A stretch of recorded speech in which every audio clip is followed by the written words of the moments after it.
Sunday. Ano ba kalagayan ngayon ng mga totoong mananampalataya? Kasi kung hindi ko ito makikita, ay parang kang ligaw na ano. Kaya marami pong tao na hindi makapaglingkod sa Diyos kasi ligaw. Hindi niya alam kung saan siya patungo, hindi niya alam ang direksyon mo. Pero kung alam ang direksyon mo, magiging smooth po ang paglilingkod natin.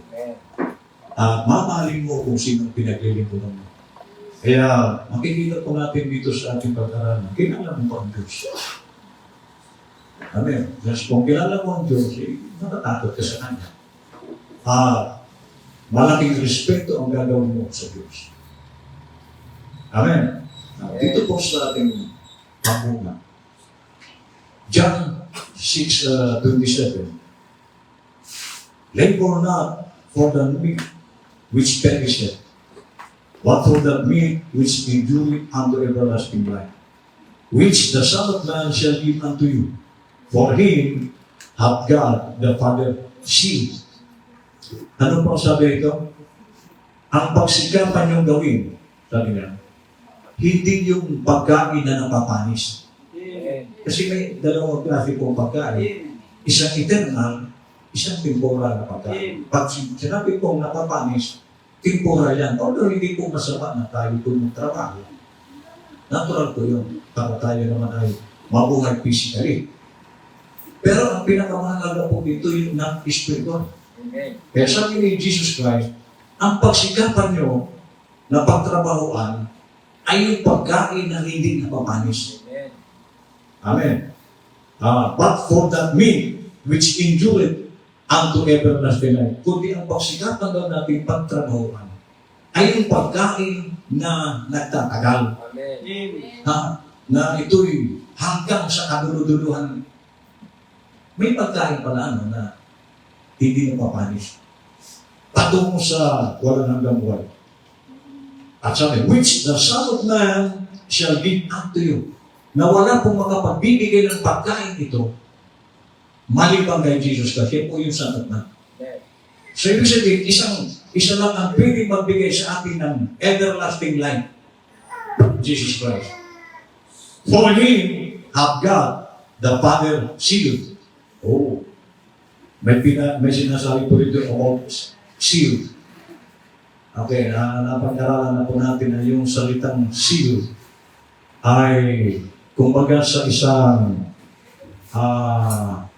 pagkaganito pong bagong taon, sinaksunon o kaya yung mga general na mahigpit. Bawal kasi ang magpaputok ng baril na wala naman laban. Kaya ang gagawin po ng general, sisilyuhan yung mga baril. Pag nasira yung silyo, pinaputok mo, pwede kang nasuhan. So ito pong silyo, ang pagkakaiba nito, yung silyo na ibinibigay ng Diyos sa Kristiyano, hanggang doon sa future home, hindi po ito nasisira. Amen. Ito yung tatak mo na dala-dala mo sa buhay mo rito. Kaya, tingnan niyo po, si Cain, noong pumatay kay pinatay niya si Abel, sinilyuhan siya kasi natakot siya. Alam ni Cain kung anong mangyayari sa kanya. So, para mawala kasi, instrumento rin si Cain sa mga anak niyong demonyo. So, preserve ng Diyos ang buhay niya. At sabi ni Cain, paano ito? Papatayin ako pag may makakita sa akin. Okay, sisilyuhan kita, tatatakan kita. Para pag nakita ito ng sino man, hindi ka maano. So kaya na-preserve si Cain kasi may sinilyuhan siya ng Diyos. Amen. Ito pong sinilyo ng Diyos, pag ito'y taglay mo, hindi ka kayang galawin ni Satanas. Amen. Kaya marami pong nagagalaw ni Satanas kasi baka walang tatak yun. Amen. So sabi na, the word seal means approve. God approved the attribute of the Son of Man. So approval, ang silyo o tatak is approval. Parang nag-request ka sa gobyerno. Amen.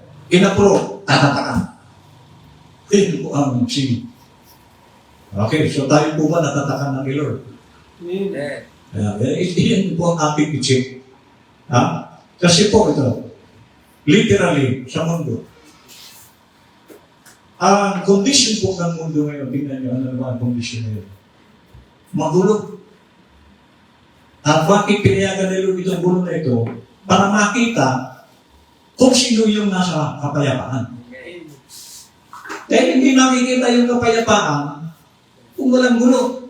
Pare-pareho na tayo mapayapa, pero sino ang tunay na mapayapa dyan? Sa ganitong panahon ng kaguluhan, makikita dito ang tunay na mapayapa. Kahit magulo ang mundo, payapa ka. Kasi, ano kayo, yung comfort ka. May comforter ka sa buhay mo. So ito ang mundo. Kaya nasabi kanina, i-check po natin ang ating mga sarili. Saan ka bang kondisyon na kalagay? Ikaw ba yung waiting? Naghihintay, puro waiting, puro lahat darating. Pagka ganun po ang ating kaisipan, doon ka mapupunta sa no direction. Naglilingkod ka mo, pero walang direksyon. At yan po ang aminin natin sa hindi maraming gano'n. Naglilingkod sa Diyos, pero walang direksyon. Ngayon, kawawa naman, kumbaga, nagsayang ka ng oras, nagpagod ka, nang wala ka namang patutunguhan na tama. So kaya may check po natin ang sarili. At kapag ka ganun, wala kang direksyon, ang kalalabasan mo rin wala kang pag-asa. Sigurado yun. Kaya ano mangyayari? Hindi ka naglilingkod sa Diyos. O, basta dumadaan ako. O, anong ginagawa natin sa pagdalo? O, katulad ngayon, nakaupo lang kayo, saan din yung serving? Di ba? Kaya tayo nagpunta ng church, una, to worship God. Kaya kung mag-worship tayo kay Lord at hindi pa rin tama, basta ka lang umawit, sinayang mo. Nagpuri ka kay Lord, hindi rin tama, sinayang mo. Nakinig ka, hindi rin tama, tenga lang ka nakinig, sinayang mo yung pagpunta mo rin. At maraming ganong Kristyano. Basta dumadalo lang sa church. Pero yung kanyang aim, walang direksyon. So sana hindi po tayo ganon. Kaya mangyayari, dahil wala kang direksyon, walang pag-asa, hindi ka maglilingkod sa Diyos ng tama, laro-laro lang mangyayari. At kapag ka laro-laro lang, hindi ka susunod sa pastor mo. O check nyo ang sarili nyo, sumusunod ba tayo kay pastor? Pero, diba? So, ano pa? Punta tayo dito. Sa Romans 8:29. Alam niyo ito, kung kayo po ay narinig po, kung kayo po sensitibo, doon sa mga dumalo sa camp, ang dami pong minsan dito. Ito, pakikinig ko, and then, hinanap ko sa ating ng propeta, ito yung mga lumalabas. Okay. Sabi po ng Romans 8:29, para makatiyak ka, kung ikaw pa true believer, ito, sa 29, for whom he did foreknow, he also did predestinate. Okay, so yung kanyang mga before the foundation of the world, may mga tao nang talagang hindi po ito mawawala. So itong mga taong ito, before the foundation of the world, sa kaisipan ng Diyos, kung ikaw kasama roon, ay sabi niya, predestinado ka. And what is predestinated? Ang predestinado pong tao, hindi po yan mawawala. Kaya nga, ang ginawa ni Lord, tinawag tayo. At sabi niya, ang predestinado, sabi niya, is to be conformed to the image of His Son. Ang layunin dito sa lupa, mula doon sa second dimension in the mind of Christ, predestinate tayo. At nung nandito tayo sa lupa, ang layunin niya, gayahin mo ang imahe ni Kristo. Amen. So yan po ang ating direksyon. So kung hindi mo nasusundan ito, hindi ikaw ito. Nagsasayang ka lang ng oras ito. Pinagod mo lang sarili mo. Kasi ang layunin ni Lord, kaya ka tinawag, kaya ka nandito, ang sabi rito, to be conformed to the image of His Son. Amen. At binigay ni Lord ang kanyang karakter sa lupa. Pinakita niya. Ano pong pinakita ni Lord na dapat natin gayahin? Mapagpakumbok ka si Lord. Amen. Submissive si Lord. Masunurin siya. Yan po ang kanyang katangian. So kung hindi po tayo masunurin, hindi ikaw to. Church-goer ka lang. O bisita. Pero kung ikaw naman ay true believer, hahakbangan mo kung ano ang naririnig mo. Amen. Sabi niya. That He might be the firstborn among many brethren. So ibig sabihin, si Jesus Christ, sa lupa, siya yung kuya natin. Ha? Napasimulan niya, mamaya po, ang ganda po ng ating pag-aaralan. Ang kahulugan po ng new creation. Amen. So sabi niya, that He might be the firstborn among many brethren. So sa mga magkakapatid sa lupa, sa bilang mga true believer, tanda po natin, hindi po lamang si Lord King of Kings. Hindi lamang siya Lord of Lords. Kundi sabi rito, kuya, kapatid. At hindi lamang kapatid, kaibigan. Iyan pong katangian ni Lord sa Kristiyano. Okay? So pagkaibigan ka, alam naman natin, pagkaibigan, lahat ng sikrito sa kaibigan sinasabi. So si Lord, dahil kaibigan ang turing sa iyo, wala siyang lihim na hindi niya sabihin sa iyo. Amen. Now, Romans 30:8-13. Moreover, whom He did predestinate, then He also called. So yung mga predestinado, tinawag. Tinawag ka ba? Oh yes, nandito ka eh. Pero hindi po lamang doon nagtatapos. And whom He called, then He also justified. What is justified? Hindi ka na po pinaratanan ng nagawa mo kasalanan. Ganda ng plano ni Lord. Yung mga kasalanan mo, binuha ni Lord yan. Dahil ikaw ay predestinado. Kaya nga, tiyakin mo predestinado ka. Ang predestinado lang po dito ang pinatatawag ni Lord. Amen. Amen. Kaya, kahit na anong nagawa mo noon, kalimutan mo yun dahil kinalimutan ni Lord yun. Pero, tiyakin mo rin na sa panahon ito, sumusunod ka sa Kanya. At sabi niya, and whom He called, then He also justified. And whom He justified, then He also glorified. Buhay ka pa, glorified ka na. Amen. Past tense.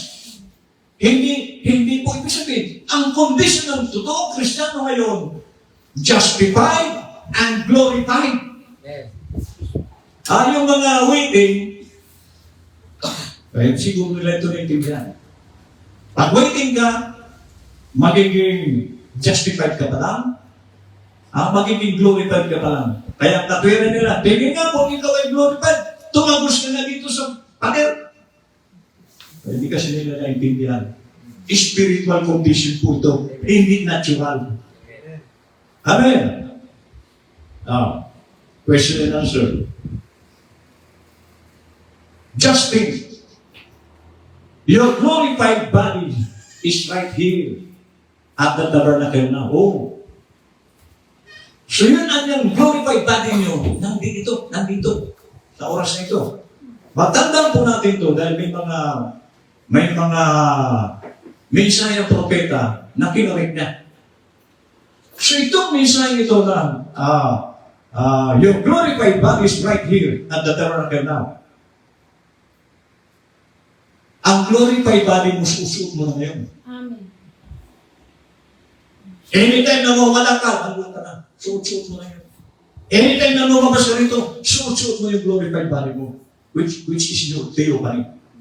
Sabi niya, The presence of the Holy Spirit, which is your glorified condition. Ayun. So kung ang Holy Ghost, nandyan sa iyo, o ano pang hinihintay mong glorification? Amen. At itong mensahe niya, 1954 pa po ito. So today, ang mensahe ng propeta, glorified condition ka na. Amen? Okay, sabi niya. You're glorified in Christ right. Sinundan niya pala ito. Ibig sabihin, glorified ka na ngayon. Right now. Those who He justified, He glorified. And your own glorified body is standing near you right now in Christ Jesus to give to you a strength like a church going into a battle. So, inalintulan niya, parang cellphone. Ang cellphone, pag lumat na yan, ang maraming Kristiyano lumat. So, ang Holy Ghost, ito yung nagja-judge. Kaya tayo lumalakas. Yes. Amen. Kaya pag wala ka pong charge, mataglay ka. Lulugo-lugo. Amen? The Holy Spirit in you. It's to charge your body to give you new strength. So ang Holy Ghost, ang nag-charge sa atin, nagbibigay ng power sa atin, upang bigyan daw tayo ng bagong kalakasan. Amen. Kaya hindi ka tatamarin maglingkod sa iyo.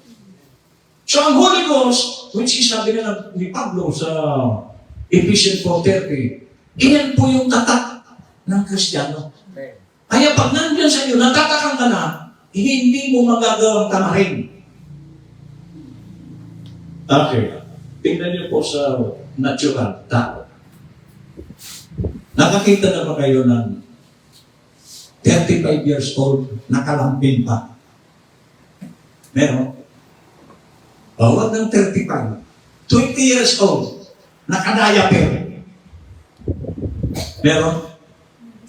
Wala ka bang ginamit, nag-i-evolve ang tao. From sanggol, nakadayapir siya. 3 years old na yan, bihira na mag-dayapir yan. Although sinusubok-subukan pa yan. Pero pag edad niya ng 10 taon, kusap na yung kumakain. Hanggang sa nabibinata, nag-i-evolve siya. Ganyan po dapat ang Kristiyano. Nag-umpisa ka, wala ka lang, natuto ka, naglingkod ka ngayon ng tama kay Lord. Kasi, umaabanti ka. Amen. Pero kung stagnant ka, paurong pa, delikado po yun. Hindi ka umaabante. Check mo ulit ang sarili mo. Kasi pag hindi ka umaabante, ibig sabihin, nananatili kang nakadayapir. Nananatili. So, ibig sabihin, ang Kristiyano, lumalago po ito. Amen. Amen. So, sabi niya, the Holy Spirit in you. It's to charge your body to give you new strength. To heal you from the sickness that you've got. Amen. Na you've got. So, pati po, karamdaman, pagagalingin niya. To make you well. Amen. Amen. So, ang Holy Ghost pala ang lagang healer natin. Amen. Comforter na, healer pa, siya pa yung tatak. Amen. Restoration of the breakthrough. I'll go with you. Sabi po ito ni Lord sa mga alagad. So si Lord, sasamahan ko kayo. And you'll be part of me. Oh. Amen. Hindi po ito magagawa ng isang ordinary tao. Amen. Nasabi ni Lord, magiging bahagi ko kayo.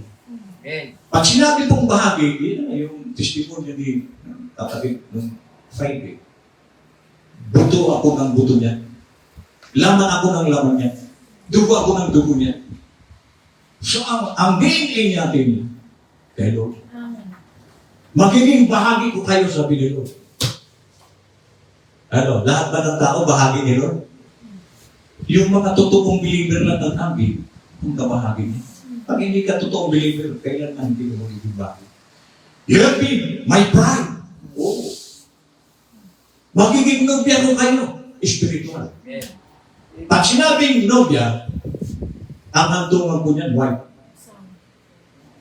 At ang wife po, sabi ko nga sa inyo madalas, magulang at anak, pag nag-asawa yan, may posibilidad na iwanan kayo yan. Kasi magpapamilya yan. Pero ang mag-asawa, wala po sa Bible na dapat maghiwalay yan. So kung ikaw ay asawa ni Kristo, spiritual, hindi ka niya iiwanan. Amen. So, ensure mo, ang condition, ang kalagayan mo ba kay Lord? Isa ka bang nobya? Kasi sabi niya, you will be my bride. My life will be in your body. Yan po ang kondisyon ng Kristiyano. So kaya nga, sabi ni Lord sa John 14:12, ang sumasampalataya sa akin, gagawin din niya ang mga ginawa ko. Bakit? Kasi sabi niya, my life will be in your body. Kung ikaw ay nobya niya. So, si Jesus Christ, ang kanyang buhay na eternal, papasok sa iyo. Grabe pangako ito. Just like a husband and wife is one person. You and I are going to be one. You and I. Me and Jesus. Magiging one. Grabe pangako ito. Okay. At that day, you will know that I am in the Father in me, and I in you, and you in me. I just love the church. Say Jesus Christ, maging one. Amen. Bakit ganun, Pastor? Magkaawat po yung dalawa. Pag nakikita niya, ikaw, yung galit niya sa Diyos ay yung bubutog. Amen. Huwag na lang, kaya ako maging one. Okay? Wala ka magagawa kasi ikaw at sino. Iisa. Amen. Ikawat niya si Satanas. Kawat niya ang Diyos. Hindi niya kaya ang Diyos. Ikaw ngayon ang bubutog na niya. Ayan nandiyan yung nararanasan mo mga nakaramdaman, mga problema. Hindi ka nakitigilan. Unless, lagi kang kargado. Ano? Naka-charge ka lagi. Kasi kung wala kang charge, lupay-pay ka kay Satanas. Amen, sabi na. Satan just gets so angry at that. See, the oneness of God. Ano? Naalala ko po yung nung meeting natin dito, mayroong nagtalo dito. Ang pinagtalo na nila ay co-equality with God. Sabi naman ng kasama nating pastor, hindi co-equal, oneness of God. Hindi tayo pwedeng maging co-equal. Silog yun. Kumbaga tayo, sabi ng ating kasama, tayong mga Kristiyano, ang buong karagatan silog yan. Tayo tinitigisan tabo lang ng dagat. Paano kung magiging co-equal? Una, hindi naman ikaw creator. Pero meron tayong bahagi ni Lord na nandito sa atin. Amen. So, kahit tayo po ay merong katiyakan sa buhay nito. Sabi niya? Oh. All that God was, He poured into Christ. And all that Christ was, He poured into the church. Then you are. So yun daw, na nasa Ama, sa Diyos, ibinuhos na kay Kristo. At yung mga na kay Kristo naman, ibinuhos niya sa iglesia.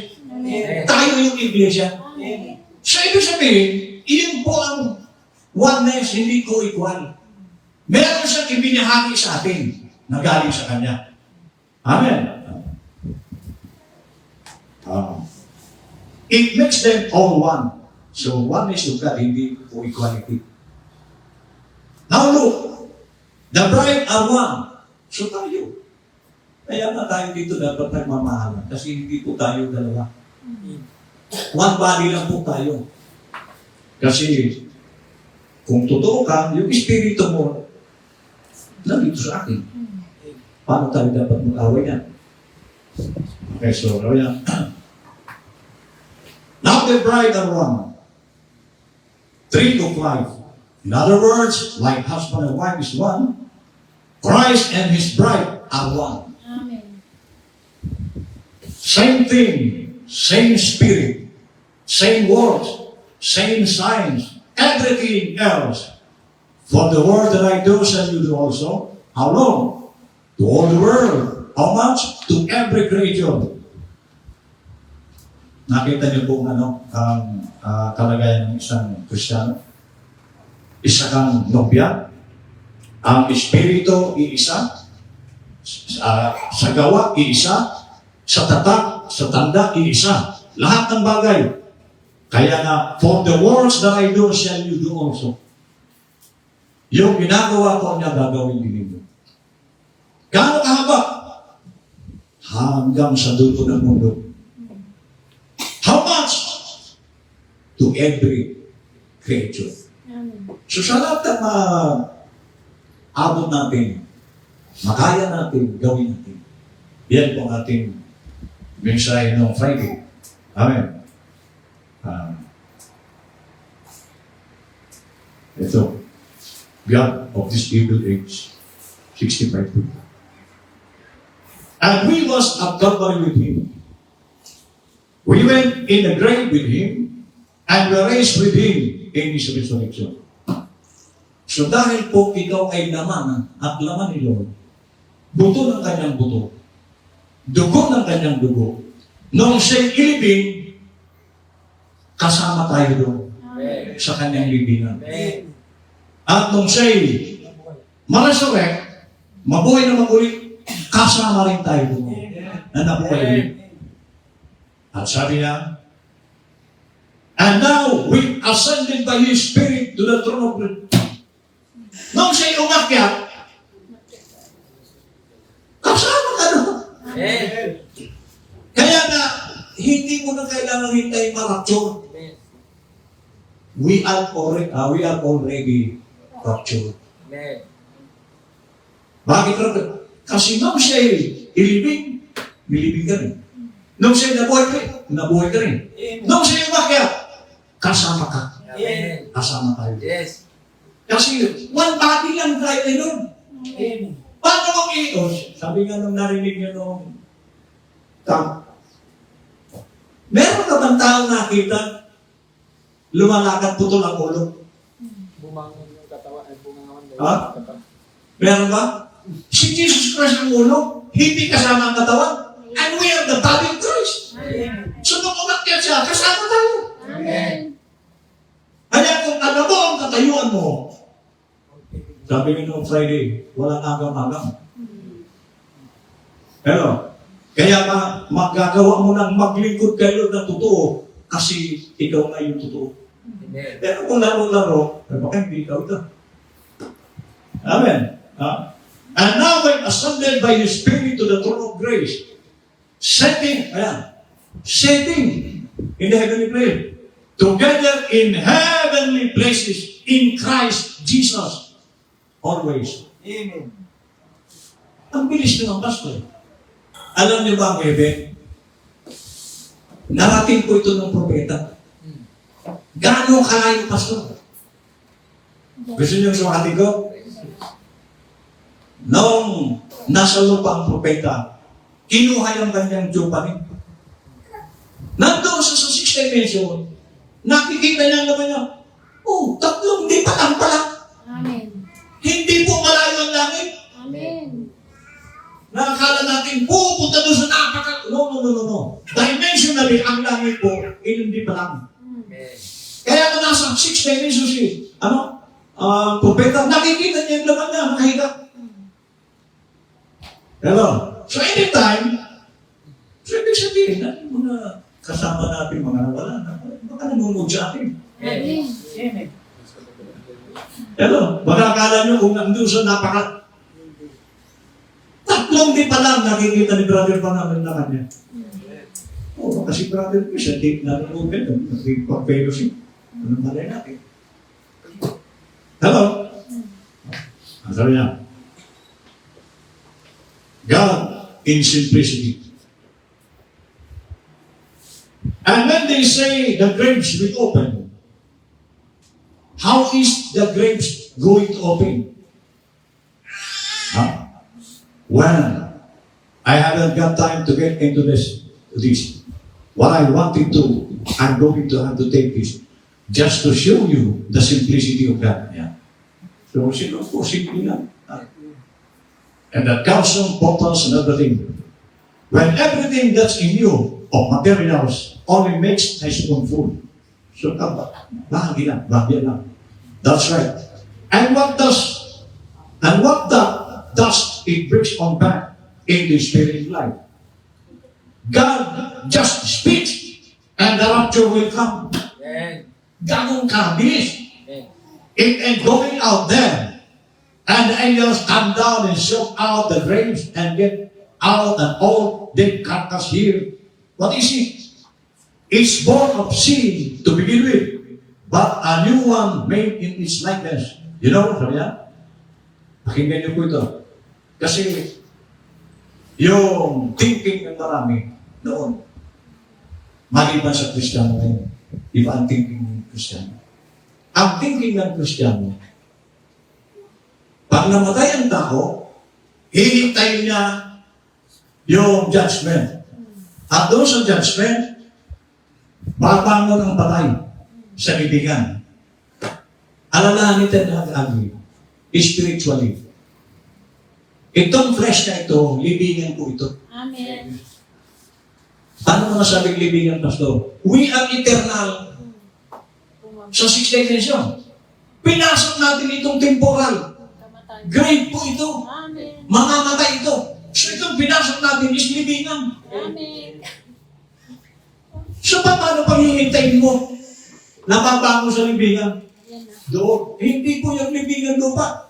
Libingan po ito ng ating tiyupanik. At nung ito'y nakarinig ng mensahe, bumangon ka Amen. spiritually. Amen. So sabi niya, if we have this, will they go? Kung ang thinking mo, katulad ng thinking ng karamihan, mababangon, si Lazaro at Abi, naranasan niya yun, bumangon sa libingan, pero namatay ulit. Gusto mong ganong klaseng resurrection? Mamamatay. Mamamatay ulit.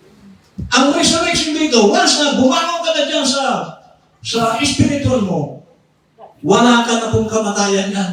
Amen. Dahil narinig mo ang mensahe, tamang mensahe sa ating panahon. Masabi niya, if we have this, will then again, nobody will say, the graves will open, the dead shall walk out. That may be true, but not open the way you say, open. Tama na.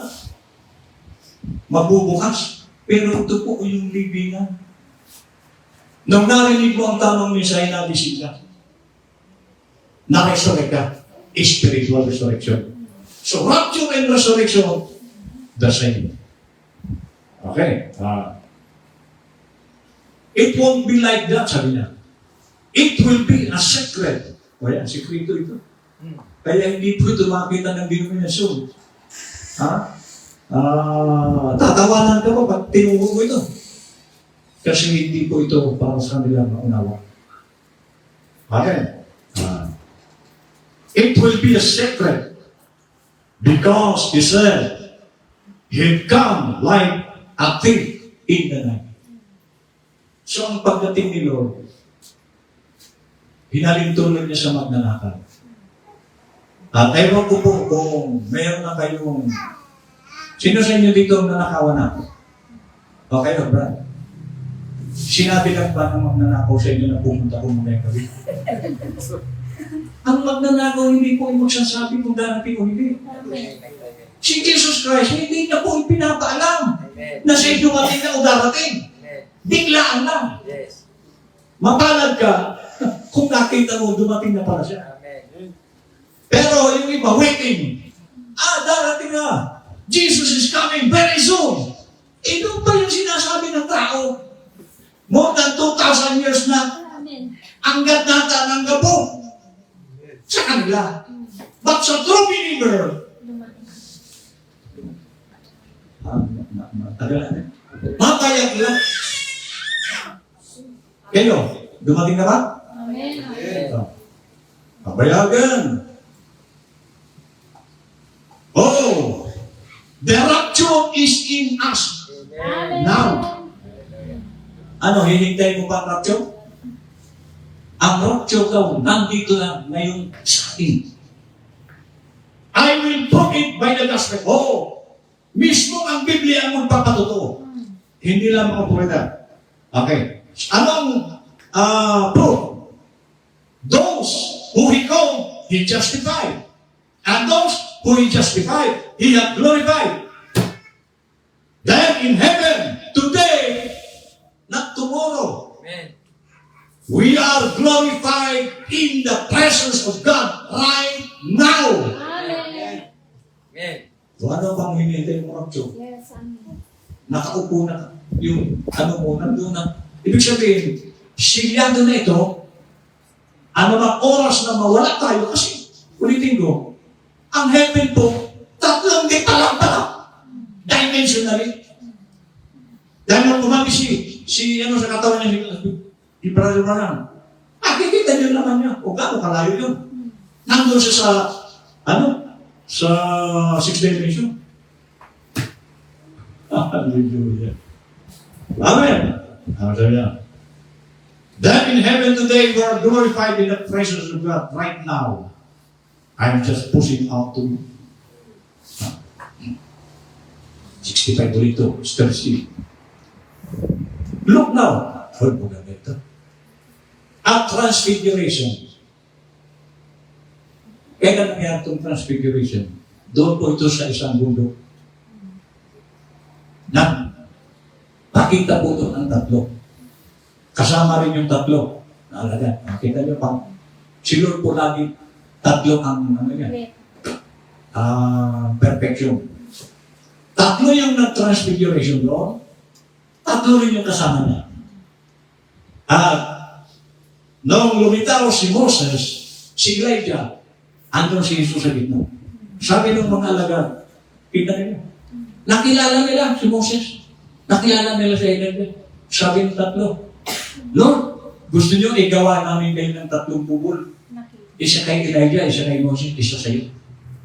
So hindi nila naintindihan. Kaya, ang nakita na lang nila iisa. So ano ibig sabihin nun? Iyan po ay isang pangitain kung bakit nandoon ng dalawa, representasyon po sila. Na ano ito? We are all represented there in transfiguration. So tayo, nire-representa tayo. So ang tao, may mga namatay noon, may mga namamatay ngayon. Okay? Ano pa? Sabihan ito. Look what we are seeing today. Notice just what we're seeing today. The quickening power of God. We was all there. Nandun tayo sa transfiguration. Hindi pa tayo sinisilang. Paano tayo napunta naman? Hindi mo ba alam? Wala rin tayong pasimula. Amen. Nagkami silang tayo sa lupa. Amen.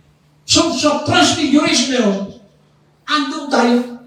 Anong nire-representa? Sabi niya, that was the dead saints represented in Moses. Ayun. So, si Moses, nagre-representa doon sa mga Kristiyano na mga nangamatay na. Ano pa? There was the resurrection and Jesus Christ glorified. So, si Jesus Christ ang nagre-representa doon sa mga Kristiyano glorified. Amen. Amen. Elijah, Moses, Elijah, and Jesus all standing on the mountain.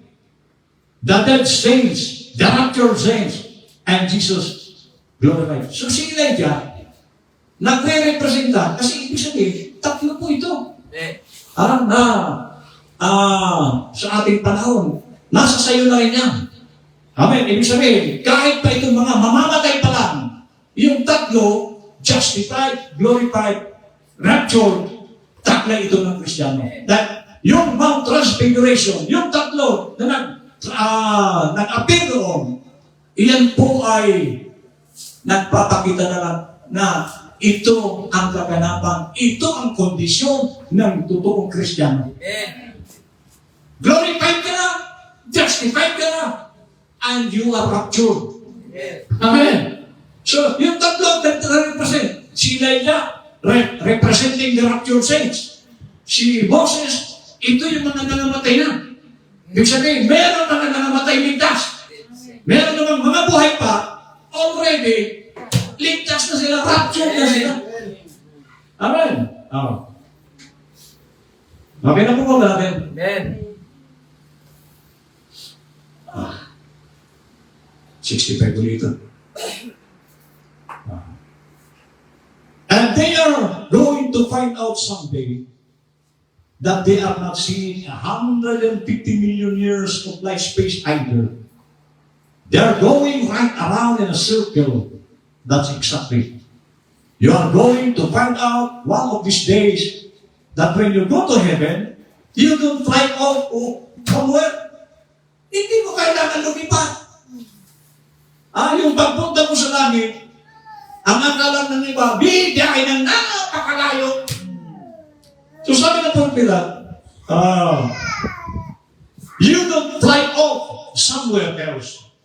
You are still right here too. Nasaan ka?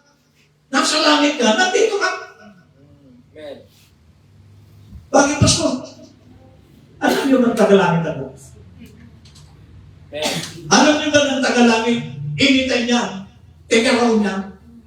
At sabi, ulitin ko, sabi ng propeta, nakita niya yung laman niya habang nasa langit siya. O, gaano kalayo yun? Malayo ba yung tatlong dipak? So, sinukat niya na ano eh. Wala pang 10 meters. Amen? O, sabi niya, just in another dimension, faster than this. Right through these rooms, having color, every color, silk dress, whatever you got on is eternal, laying right on records. Going around and around the world. Every time you put your eyes, it's right on record. So dito sa atin, ito ngayon, nakalive ito, di ba? On the record. Ang buhay po natin, nakarecord po. Pero, hindi niya kailangan ito mga ganito. At lahat ng tao tayo dito. Bilang niya ang buhok natin. Kailangan pa ba mag-record sila? Lahat ng ginagawa ng tao, hindi niya po yung malilimutan. Amen. Nakarecord yan sa mga. Hindi niya kailangan itong mga gadget na ito. Although, kaya niya. Pero amin ang Lord yan, si Lord Eternal. All-knowing. Lahat alam niya. Kaya tayo, yung ginagawa mong kasalanan, nakarecord kayo yan. Hindi mo yung may katago. It's right on record. Watch. Television will prove that. Ito gadget, nakakaya. Yan ang proof na may record. Kasi tayo, may record tayo. The rapture. 65 ulit. Back to the church. Sino po yung church? Believer. Back to the believer.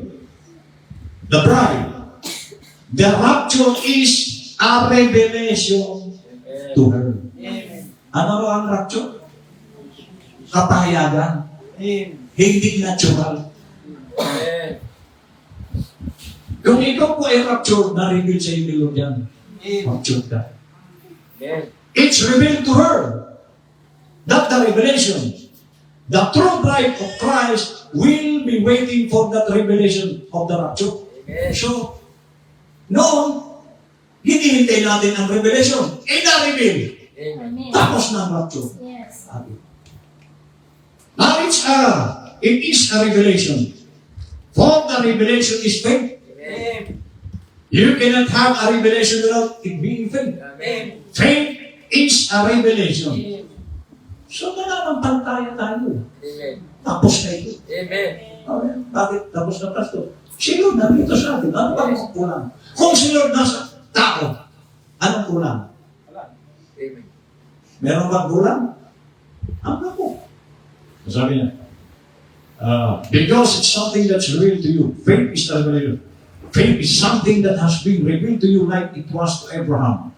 That could go anything contrary to what had been revealed to him as though it was himself. Oh. So ang hinahintulad niya, alam niyo si Abraham, hintil din hindi siya Israelita. Nung nangako ang Diyos kay Abraham, sumampalataya siya. Tapos, dahil sumampalataya siya, nangyari. At nangako si Lord, ang magiging anak mo, kasing dami ng bituin. Million po yun ng bituin. So kung natural seed, ang sinasabi ni Lord, mahirap mangyari yun. Matanda na si Abraham. Amen. Ang tinutukoy niya mga Pilipino sa ating panahon, tayo, Amen. Amen. nangyari. Oh, sabi niya, faith is something that has been revealed to you like it was to Abraham. That could go anything contrary to what had been revealed to him as though it was himself.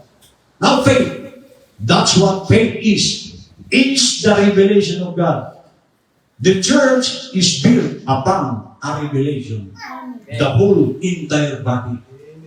So kaya po tayo, huwag po nating aalis yung sarili natin. Isa kang mananampalataya at nawag totoo. Amen. Amen. And faith is natural, supernatural. It does supernatural things.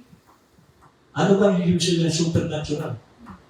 Kakaiba ito sa mga natural na bagay. Super na eh. Supernatural. And through Abraham's faith, as he was here, hundreds of years later, come the supernatural seed that he believed in. And when this supernatural seed, so ang tinutukoy na propeta dito, si Jesus Christ, na seed. And when this supernatural seed come on earth, he done the supernatural sign of a supernatural prophet. He was greater than a prophet. Yan po si Lord. He was a God to us to give a natural people a supernatural birth. So tayo, bagamat tayo yung natural people, iba pong klase itong kapanganakan na ibinigay sa atin. Amen. Natapos na yung natural kapanganakan. But binigyan tayo ni Lord ng isang super kapanganakan. Amen. Na magaganap lang ito sa totoong Kristiyan. Amen.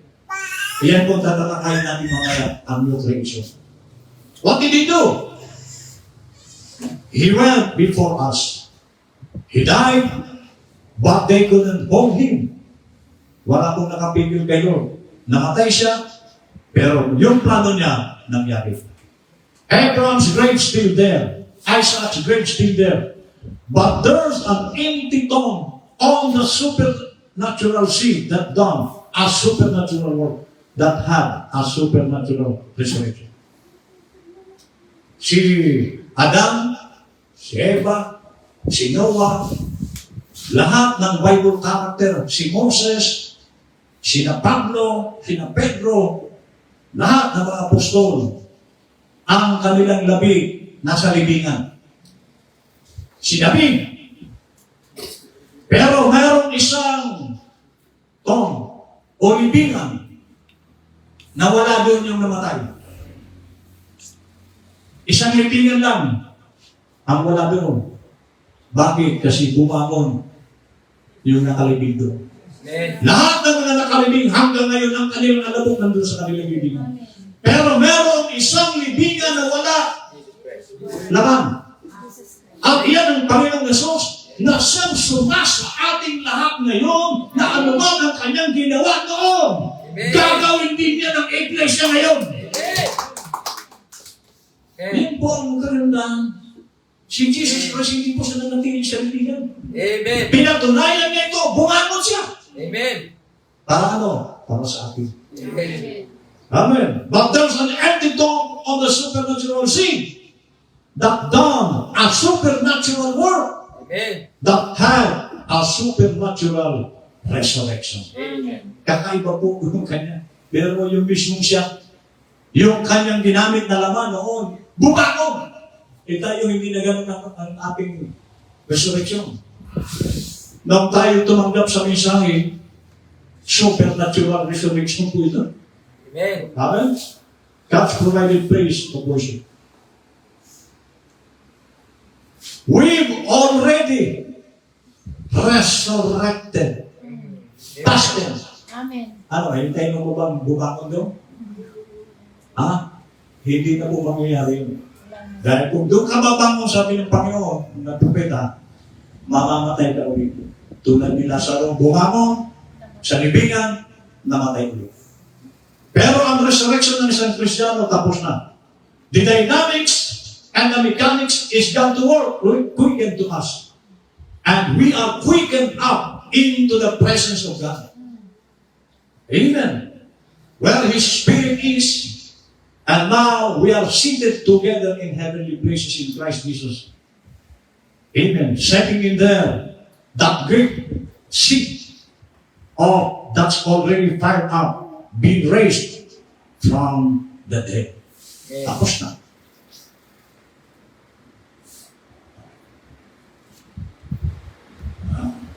Puro 65 po ito. Mga last messages ito ng prophet.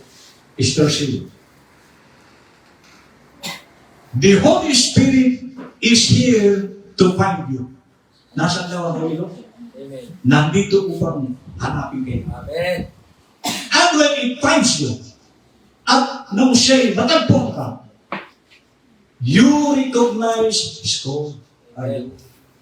So ang agad-agad na mangyayari, pag totoong natagpong ka ng Holy Ghost, makikilala mo ang kanyang tawa. Amen. You know the hour you're living. Malalaman mo kung anong panahon itong kinalalagyan mo. Amen. You know that these things are supposed to happen. Malalaman mo rin ang lahat ng bagay doon talagang mangyayari. Amen. Quickly, you are raptured up to meet it. Amen. And now you are sitting in heavenly places in Christ Jesus. Oh, what a promise. What a heavenly Father who will give us these things. Amen. Yan po ang pangako ng Diyos. Nung makilala mo, tinawag ka, nalaman mo kung anong araw itong kinalalagyan mo, nalaman mo ngayon na lahat pa ng mga nabasa mo, narinig mo, mangyayari. Amen. At sa oras na yun, na ma-realize mo ang lahat ng ito, quickly, you are raptured. Amen. Amen. Amen. So, ihintay mo rapture. Natural. Assume pala. Last. Okay. Rapture kanina. Resurrection. The resurrection. We are now in the resurrection. Sabay punto ng rapture. We are sitting with Him in the resurrection. Sino? But only those who have life. And what is life? Jesus is the way, the truth, and the life. Yun lang daw ang mariresurrect, yung nandun si Lord. Amen. Amen. Ha? But only those who have life, not those who do not have life. Unbelievers po, hindi po ito mariresurrect. Amen. Haharap agad ito doon sa judgment seat of Christ. Amen. They won't know it. Oh, hindi nila malalaman na na-resurrect na yung Kristiyano. They won't know it. They'll never know it. They'll go right on thinking they're getting the Holy Ghost, being saved, and the rapture will done over with. And God knows. Hindi nila ito malalaman. Sumabagal ka, nalalaman mo. Amen. Paano mo nalaman? May nagpapaliwanag siya. Amen. Paano mo may nagpapaliwanag? Pero, paano ko muna nagpapaliwanag siya? Tapos na pala ito. Waiting ka rin.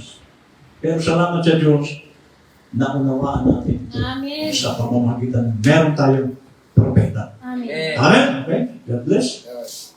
Pwede na po tayo magkape.